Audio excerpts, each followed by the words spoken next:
At Christmas, my mother-in-law proudly introduced a new woman to my husband. I smiled sweetly. By the way, the house is in my name, not his. The room froze. My name is Emily, and until 8 weeks ago, I thought I had the perfect marriage to Liam Turner.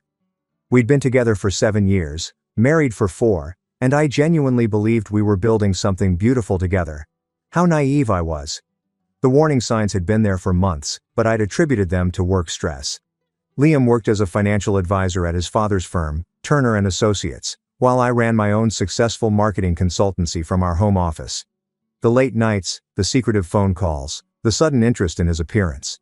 I should have connected the dots sooner. It wasn't until I accidentally saw a text notification on his phone while he was in the shower that everything clicked into place. See you tomorrow night. Can't wait to finally meet your family. P says you've told them we're just friends for now. The message was from someone named Lily. My blood ran cold when I realized P meant Helen, his mother.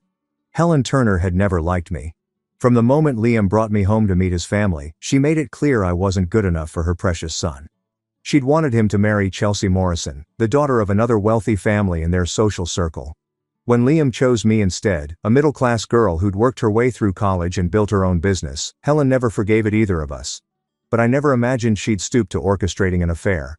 Over the next 8 weeks, I became a detective in my own marriage. I hired a private investigator named Jason Lee, who confirmed my worst fears. Liam had been seeing Lily Harris for 3 months. She was a 25-year-old real estate agent who'd recently moved to town, and according to Jason's research, Helen had introduced them at a charity gala I'd skipped due to a client emergency. The photos Jason showed me were devastating. Liam and Lily at restaurants I'd never been to, holding hands while walking through the park where he proposed to me, kissing in the parking lot of the gym where we had a joint membership. But the most infuriating part was discovering that Helen was actively encouraging the relationship, even hosting dinner parties where Lily played the role of Liam's girlfriend while I was supposedly away on business trips that didn't actually exist. As heartbroken as I was, I'm also incredibly practical. Instead of confronting Liam immediately, I started planning. My father had taught me chess when I was 7, and his favorite saying was, "Never make a move until you can see the whole board." It was time to study the board very carefully. First, I reviewed every legal document related to our marriage and assets. When we got engaged, my lawyer had insisted on a prenuptial agreement. Liam had been offended initially, but I'd explained that, as a business owner, I needed to protect my company and personal assets. The prenup was ironclad. What was mine remained mine, and what was his remained his. More importantly, the house we lived in, the beautiful 4-bedroom colonial that Helen always bragged about to her friends, was purchased entirely with my money and remained solely in my name. Next, I documented everything. Every business expense Liam had charged to our joint account, every client dinner that was actually a date with Lily, every lie he told me about his whereabouts. I kept our joint accounts active, but started monitoring every transaction in real time through banking apps, screenshotting everything for evidence. I created a detailed spreadsheet that would make any accountant proud. Then I started making strategic moves. I quietly opened new personal accounts and began redirecting my business income there while maintaining just enough in our joint accounts to avoid suspicion. I scheduled a meeting with my divorce attorney, Sophia Diaz, who'd handled my business contracts for years. I updated my will and all my insurance policies. I even had the locks changed on my office space downtown where I'd been considering moving my business full-time. But most importantly, I planned the perfect reveal. Helen had always insisted on hosting elaborate holiday celebrations. Thanksgiving had been uncomfortable with Liam acting distant and Helen making pointed comments about young couples growing apart and finding happiness in unexpected places. But Christmas was her crown jewel event, a formal dinner party for 30 of their closest friends and family members. When Helen called to confirm our attendance, her voice dripped with fake sweetness. "Oh, Emily darling, I hope you don't mind, but I've invited a lovely young woman named Lily to join us. She's new in town and doesn't have family nearby. You know how I hate for anyone to be alone during the holidays." I could hear the smugness in her voice, the barely contained excitement. She thought she was cornering me, forcing me to watch my husband's mistress play house at their family celebration. What she didn't realize was that she was giving me the perfect stage for my own performance. The week before Christmas, I went shopping, not for gifts, but for the perfect outfit for the dinner. I chose a stunning red dress that Liam had always loved, paired with a diamond jewelry he'd given me for our anniversary. I wanted to look absolutely radiant when their world came crashing down. I also made one final preparation. I called my brother Jack and my best friend Olivia. asking them to be on standby. I didn't tell them everything, but I hinted that I might need support after Christmas dinner. Both promised to keep their phones close. Christmas Day arrived crisp and clear. Liam was unusually attentive that morning, bringing me coffee in bed and commenting on how beautiful I looked. I wondered if his conscience was bothering him or if Helen had coached him to be extra sweet before they blindsided me with their surprise. We arrived at the Turner family estate at exactly 6:30. The house was decorated like something from a magazine with twinkling lights and perfect garland draped over every surface. Helen greeted us at the door, wearing a navy blue dress that probably cost more than most people's monthly rent. "Emily, darling, you look lovely," she said, kissing my cheek with all the warmth of a snake. Come in. Come in. Everyone's dying to see you both." The living room was filled with the usual suspects. Liam's father, George, his sister, Rachel, and her husband Chris, various aunts, uncles and cousins, and several family friends I'd known for years. But sitting prominently on the sofa next to Helen's usual spot was a young woman I'd never seen in person, though I'd studied enough surveillance photos to recognize her immediately. Lily Harris was exactly what I'd expected. Tall, blonde, and polished to perfection. She wore a cream-colored dress that was clearly expensive but appropriately modest for a family dinner. When she saw Liam, her face lit up in a way that might have been heartbreaking if I hadn't been prepared for it. "Liam," Helen called out. "Come meet Lily. I've told her so much about you." I watched my husband's performance with grudging admiration. He managed to look surprised and pleased while shaking Lily's hand, holding it just a fraction longer than necessary. "Lily, what a pleasure. Mom mentioned you were new in town." "Yes, I moved here from Boston about 8 months ago," Lily replied, her voice warm and friendly. "Your mother has been so welcoming. She's told me wonderful things about the whole family." I stood there smiling, playing the role of the devoted wife. While my marriage disintegrated in front of me, several people tried to include me in the conversation, but I could feel the undercurrent of anticipation in the room. Helen's closest friends, women who'd always treated me with polite disdain, were watching me with barely concealed excitement. Dinner was called at 8 o'clock, and Helen had clearly orchestrated the seating arrangement. Liam was positioned directly across from Lily, with me relegated to the far end of the table between his elderly Uncle Jack and his cousin's wife Karen, who'd always been kind to me. The conversation flowed around topics I'd heard 1,000 times before. George's latest golf tournament, Rachel's children's accomplishments, the family's upcoming vacation to the Bahamas. But I could feel the tension building as Helen kept steering the conversation back to Lily, praising her career, her education, her family background. "Lily graduated from Harvard Business School," Helen announced during the salad course. "Just like our Liam. They have so much in common." "How interesting," I replied smoothly, meeting Lily's eyes across the table. Business school must have been quite an experience. I went straight from undergraduate to starting my own company, so I sometimes wonder what I missed. Lily smiled politely. "Oh, there's nothing wrong with learning through experience. Mom mentioned you have your own marketing firm." "That's right. We specialize in crisis management and reputation recovery.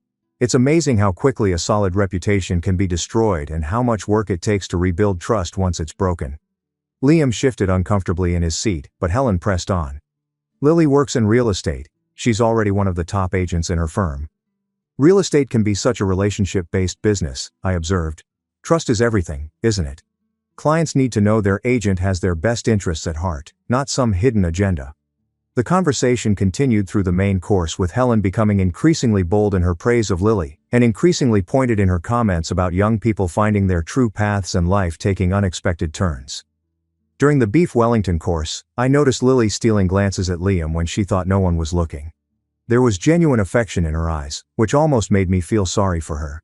She had no idea she was being used as a pawn in Helen's chess game, just as much as I was. "Lily, tell us about your family," Helen prompted, clearly steering toward another rehearsed talking point. "I understand your father is in finance as well."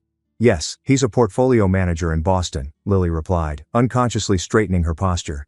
"He actually went to Harvard Business School too, about 20 years before Liam." "Did? How wonderful," Helen exclaimed as if this was the most delightful coincidence in the world. "Liam, didn't you say you were thinking about expanding the firm's investment services?" Liam nodded, playing his part perfectly. "We've been considering it. It would be helpful to have someone with that kind of background on the team."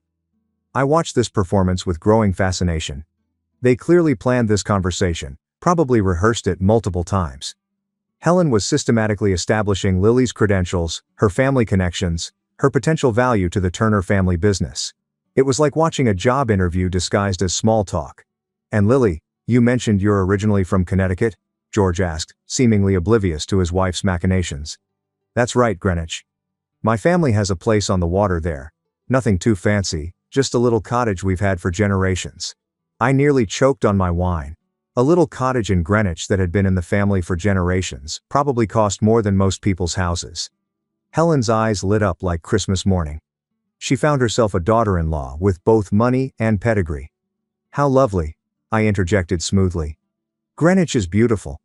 Liam and I looked at properties there when we first got married, but we decided we preferred being closer to the city for work purposes." It was a subtle reminder that Liam and I had made joint decisions about our life together, but I could see Helen filing it away as evidence of my practical, unromantic nature. "Emily's always been very focused on convenience over beauty," Helen said with a tight smile. "It's admirable really how dedicated she is to her work." The backhanded compliment hung in the air like smoke. Several people around the table shifted uncomfortably, recognizing the subtle dig, even if they weren't sure how to respond to it. "I've always believed that loving what you do makes you better at everything else in life," I replied evenly. "When you're fulfilled professionally, you have more energy and enthusiasm to bring to your personal relationships." Lily smiled genuinely at this. "I completely agree. I love real estate because I get to help people find their dream homes. There's something so satisfying about matching the right person with the right property." "How do you determine what makes a property right for someone?" Liam asked, and I could hear the flirtation in his voice, even if others might have missed it. "Well," Lily said, warming to the topic, "you have to really listen to what they're saying, and what they're not saying. Sometimes people think they want one thing, but what they really need is something completely different." The irony was so thick, I could have cut it with my dessert fork. Lily was unknowingly describing exactly what Helen had done to her, convinced her she wanted Liam when what she really needed was to run as far away from this family as possible. "That sounds like quite a skill," Rachel commented. "I imagine you have to be very perceptive about people's motivations." "You do," Lily agreed. "Unfortunately, not everyone is honest about what they want or what their situation really is. I've had clients lie about their budget, their timeline, even their relationship status. It makes the job much more challenging." Liam went very still at this comment, and I saw Helen's jaw tighten almost imperceptibly. Lily had just unknowingly described her own situation perfectly. She was being lied to about Liam's relationship status, his timeline, and his true motivations. "Honesty is so important in any relationship," I said, looking directly at Lily. "Professional or personal. Once trust is broken, it's almost impossible to rebuild." "Absolutely," Lily said earnestly. "I always tell my clients that we can work through almost any challenge as long as we're honest with each other from the start." The conversation was becoming almost surreal. Lily kept making points that undermined her own position without realizing it. While Liam grew more and more uncomfortable, and Helen worked harder to steer things back to safer topics. "Lily, you must tell us about that lovely property you sold last month," Helen interjected quickly. "The one with the gorgeous gardens." But before Lily could answer, Uncle Jack, who'd been quietly working his way through his third glass of wine, spoke up. "You know, this whole conversation reminds me of when I was in real estate years ago. Had this client once who was married, but told everyone he was single. Caused quite a mess when the truth came out." The table fell silent except for the soft clink of silverware against china. Jack, bless his heart, continued obliviously. "Fellow thought he was being clever, keeping his wife in the dark while he shopped for a love nest with his girlfriend. But the girlfriend found out about the wife. The wife found out about the girlfriend, and both women ended up owning pieces of him in the divorce settlement." Helen, clearly embarrassed, said sharply, "Perhaps we should discuss something more pleasant." "Oh, it turned out quite pleasant in the end," Jack continued cheerfully. "The wife took him for everything he was worth. The girlfriend realized she'd dodged a bullet, and both women ended up much happier without him. Funny how these things work out sometimes." I raised my wineglass slightly in Jack's direction. "To justice being served," I said quietly, but not so quietly that the table couldn't hear me. Lily was looking increasingly uncomfortable, though I wasn't sure if she understood why Jack's story was relevant. Liam, on the other hand, looked like he wanted to crawl under the table and disappear. "Well," Helen said brightly, clearly desperate to change the subject. "Shall we move on to dessert?" I made my famous chocolate torte. As Helen bustled around serving dessert, I caught Karen, the cousin's wife, beside me, giving me a meaningful look. She leaned over and whispered, "Are you okay, honey? You seem a little tense tonight." I smiled at her gratefully. Karen had always been observant and kind, never part of Helen's inner circle, but always trying to smooth over family tensions. "I'm fine," I whispered back, just enjoying the family dynamics. Karen studied my face for a moment, then glanced around the table. I could see understanding dawning in her eyes as she took in Helen's obvious matchmaking efforts, Liam's discomfort, and Lily's innocent participation in what was clearly a setup. "Oh my," Karen breathed quietly. "Emily, do you need?" "I've got it handled," I assured her softly. "But thank you." Karen squeezed my hand under the table, and I felt a surge of gratitude for her kindness. It reminded me that not everyone in this family was complicit in Helen's schemes. The chocolate torte was admittedly delicious. Helen might be a master manipulator, but she was also an excellent cook. I found myself savoring each bite, knowing it would likely be the last time I'd taste her famous dessert. "This is incredible, Mrs. Turner," Lily said enthusiastically. "Would you be willing to share the recipe?" "Oh, it's a family recipe," Helen replied with false modesty. "I only share it with family members." The implication was clear. Once Lily married Liam and I was out of the picture, she'd be worthy of the precious torte recipe. It was such a petty little power play, but it perfectly encapsulated everything that was wrong with Helen's worldview. "That's a shame," I said conversationally. "I've been asking for that recipe for 8 years. I guess I never quite made it into the inner circle." The comment was light enough to seem like a joke, but pointed enough to make several people uncomfortable. Rachel looked mortified. George frowned at his wife, and even Lily seemed to sense the underlying tension. "Emily, you know that's not—" Helen started. But I held up my hand. "It's fine, Helen. I understand. Some things are reserved for blood relatives and future daughters-in-law." The emphasis on future was subtle but unmistakable. Lily looked confused, glancing between Helen and me as if trying to understand why a recipe was causing such tension. It was then, as I watched Lily's genuine bewilderment and saw Helen's satisfied smirk, that I realized the full extent of the cruelty in this situation.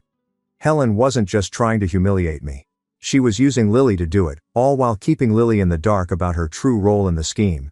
Lily thought she was at a family dinner making friends. She had no idea she was the weapon Helen was wielding against me. That realization crystallized my resolve. When Helen made her grand announcement, I would make sure Lily understood exactly how she'd been used, not to hurt her, but to free her from Helen's manipulation. It was during dessert that Helen finally made her move. "This is Lily," Helen announced proudly, raising her wine glass and gesturing toward the blonde beside her. "She'll be perfect for Liam after the divorce."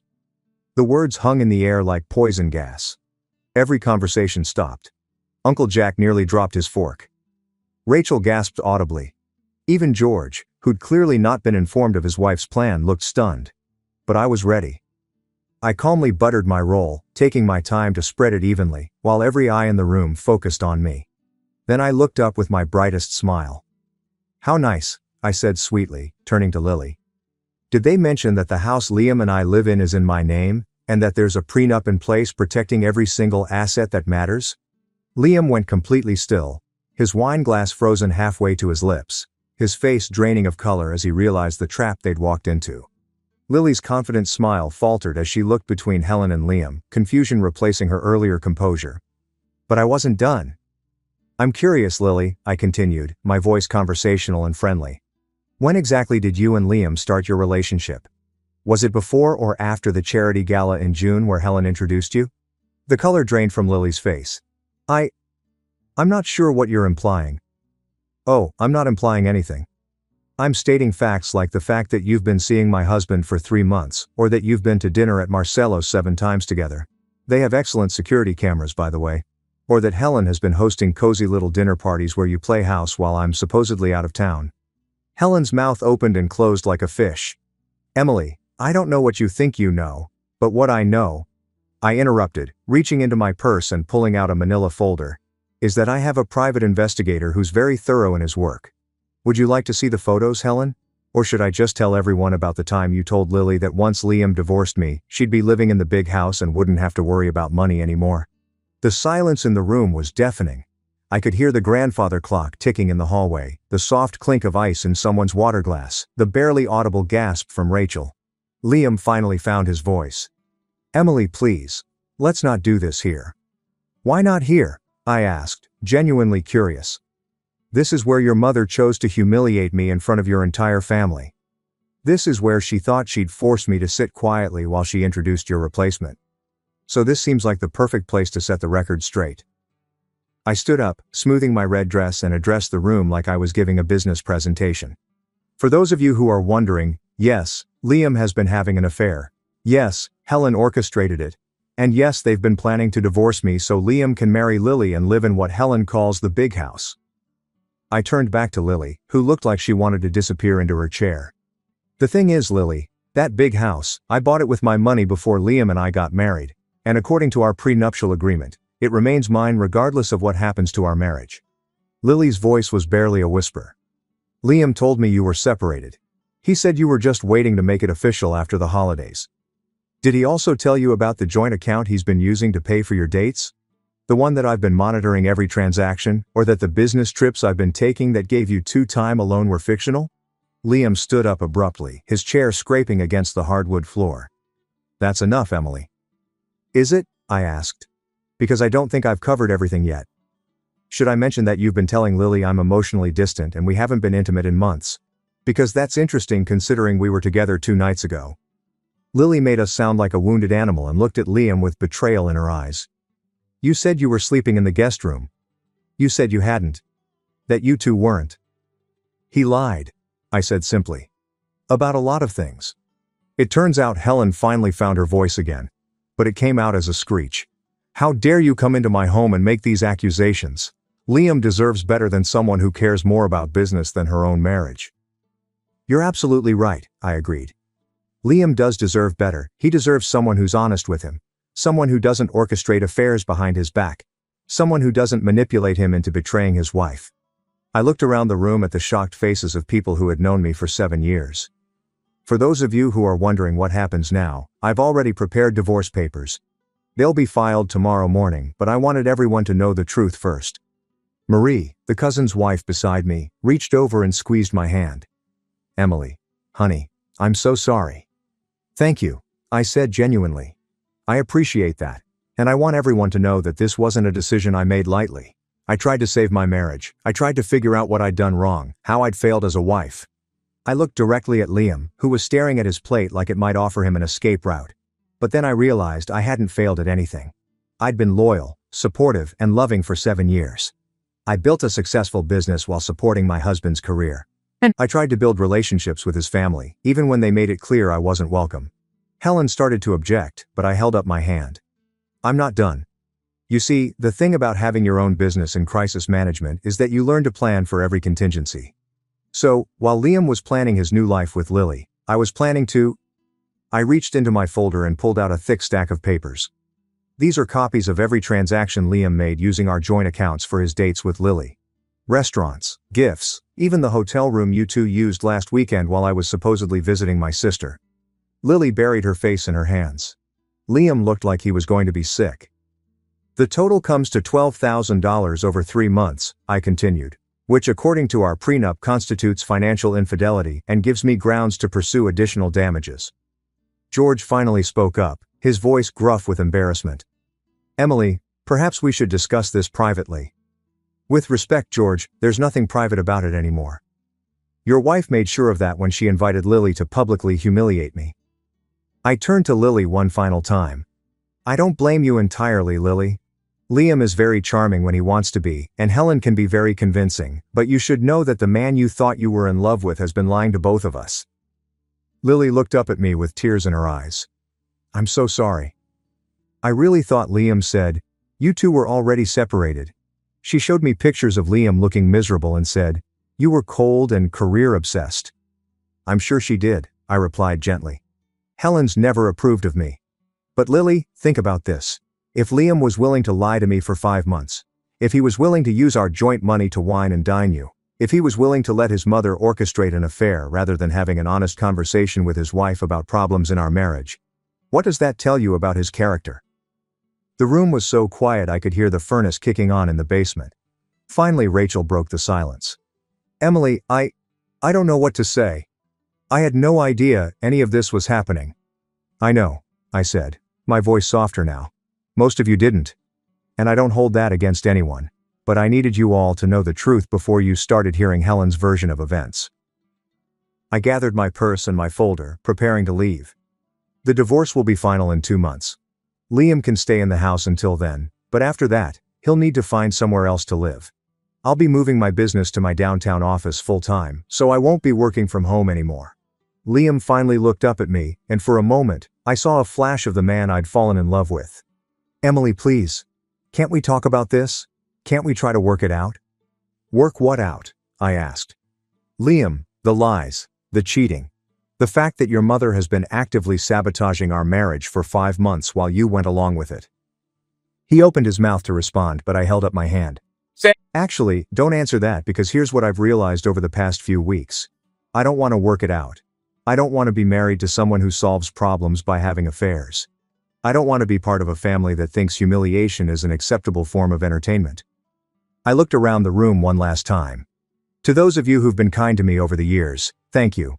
I'll miss you. To those of you who haven't, well, I won't.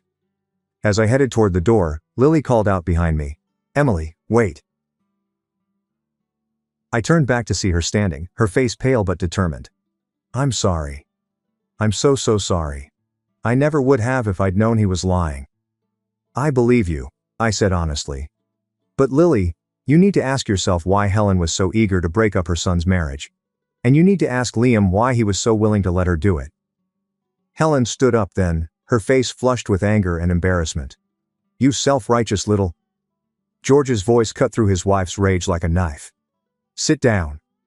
You've done enough. I smiled at George, a man who had always been kind to me despite his wife's attitude. Thank you for 7 years of kindness, George. I'll always be grateful for that. And then I walked out of the Turner family home for the last time. The next morning my phone rang at 7 a.m. It was Lily. Emily, I hope it's okay that I'm calling. I got your number from... Well, Liam had it in his phone. It's fine, I said, surprised by the call. What can I do for you? I ended it, she said simply. Last night after you left. I told Liam I couldn't be with someone who could lie so easily to someone he claimed to love. I'm sorry, I said, and I meant it. I know you cared about him. I thought I did. But you were right. If he could lie to you for 5 months, what was he doing to me? And Helen? Lily's voice trailed off. What about Helen? She called me last night after I got home. She was furious that I'd ruined everything by ending it with Liam. She said I was just like you, too independent and too difficult. She said I'd never find another man as good as Liam. I couldn't help but laugh. Well, that's Helen for you. The thing is, Lily continued, I realized something while she was screaming at me. She didn't care about Liam's happiness or mine. She just wanted to win. She wanted to prove she could break up your marriage and control her son's life. That's exactly right, I confirmed. I was never the problem, Lily. You wouldn't have been the solution. Helen just wanted to be in charge. We talked for another 15 minutes. Lily told me she was considering moving back to Boston, that the whole experience had left her feeling manipulated and used. I found myself giving her advice about trusting her instincts and not letting other people define her worth. It was strange bonding with my husband's mistress over how we'd both been manipulated by his mother. The divorce proceedings went smoothly, exactly as Sophia Diaz had predicted. Liam didn't contest anything, probably because he knew the evidence against him was overwhelming. The house remained mine along with my business and all my personal assets. Liam kept his share of our joint savings and his own belongings. 2 months later, I ran into Rachel at the grocery store. She looked embarrassed when she saw me, but I smiled and approached her anyway. How are you doing, Rachel? I'm so sorry, Emily, about everything. About Christmas dinner, about Mom, about Liam. I had no idea. I know you didn't. How is Liam? She sighed.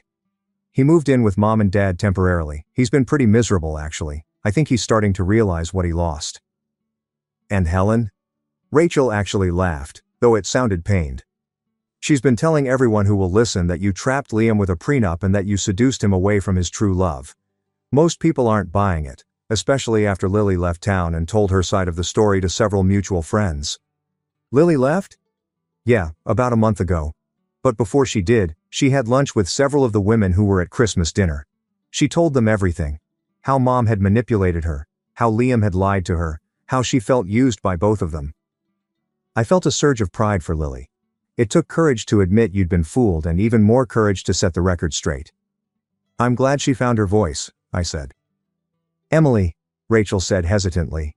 I know this is probably too late, but I want you to know that some of us never agreed with how Mom treated you. We didn't know how to stand up to her without causing a family war. I understand, I said, and I did. Helen was a formidable woman who'd ruled her family through manipulation and emotional blackmail for decades. But maybe it's time someone did cause a war. Rachel smiled ruefully. Actually, Dad's been giving her a pretty hard time about the whole thing. He was mortified by her behavior at Christmas dinner. They're in marriage counseling now. 6 months after the divorce was final, I received an unexpected visitor at my downtown office. Liam stood in my waiting room looking older and tired, holding a small bouquet of flowers. I know I don't have the right to be here, he said when my assistant showed him into my office. But I needed to apologize. I gestured to the chair across from my desk. Okay, I'm listening. He sat down heavily and placed the flowers on my desk. I've been going to therapy. Individual therapy, not the couples counseling Mom suggested. And I've been thinking a lot about what happened, about what I did to you, to us. And what conclusion did you reach? That I'm a coward. He said simply. That I let my mother manipulate me into destroying the best thing that ever happened to me. That I was too weak to stand up to her and too selfish to be honest with you. I studied his face, looking for signs of a man I'd once loved. Why, Liam? Why didn't you just talk to me if you were unhappy? He ran his hands through his hair, a gesture I remembered from 100 arguments. Because I wasn't unhappy with you. I was unhappy with myself, with my job, with feeling like I was living in your shadow, with never being able to measure up to your success. So, you had an affair. So, I had an affair. He agreed miserably. And I let Mom convince me it was your fault for being too ambitious, too independent, too focused on work. But none of that was true. No, it wasn't. It was all projection. I was the one who was too focused on work, on trying to prove myself to Dad, on trying to make enough money to feel like I deserved you. We sat in silence for several minutes. Finally I spoke. I would have supported you if you'd wanted to change careers. You know, if you'd wanted to do something that made you happier. I know, he said quietly. I know that now. But at the time, I couldn't see past my own insecurities, and Mom was so good at feeding them, at making me feel justified in my resentment. What do you want from me, Liam? Forgiveness, closure, a second chance. He looked up at me then, and I saw tears in his eyes. I want you to know that I know what I lost. I want you to know that Lily wasn't better than you. No one could be better than you. I want you to know that the biggest mistake of my life wasn't the affair, it was not appreciating what I had when I had it. And I want you to be happy. Really happy with someone who deserves you. It was the most honest thing he'd said to me in years. Thank you, I said finally. I appreciate you coming here and saying that. He nodded and stood to leave. At the door, he turned back one more time. For what it's worth, Emily, you were magnificent that night at Christmas dinner. I've never seen anyone handle themselves with such grace under pressure. After he left, I sat at my desk for a long time, thinking about forgiveness and closure and the strange way life sometimes comes full circle. A year later, I was dating a wonderful man named Daniel Parker. Jason is the private investigator's brother. As it turned out, Daniel was a pediatric surgeon who found my independence attractive rather than threatening, who supported my business ambitions, and who thought my story about Christmas dinner was hilarious rather than embarrassing. We were having dinner at Romano's, the same restaurant where I confronted the evidence of Liam's betrayal when Daniel asked me if I ever regretted how I'd handled the situation.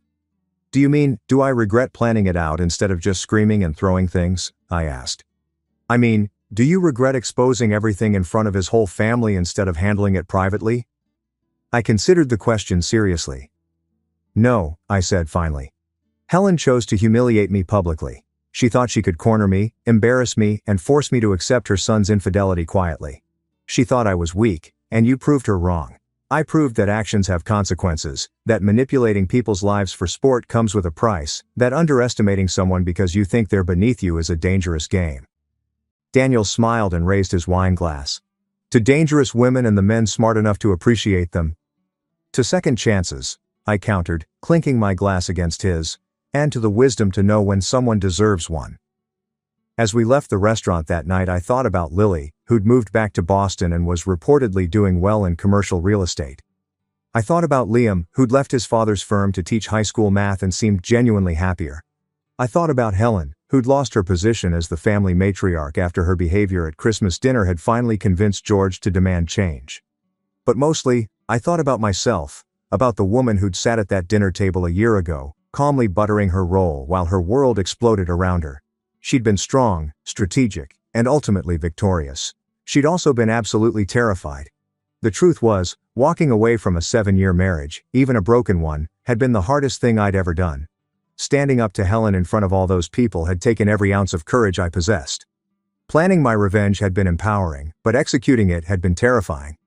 But sometimes being terrified is exactly what you need to discover how strong you really are. And sometimes the best revenge isn't getting even, it's getting out.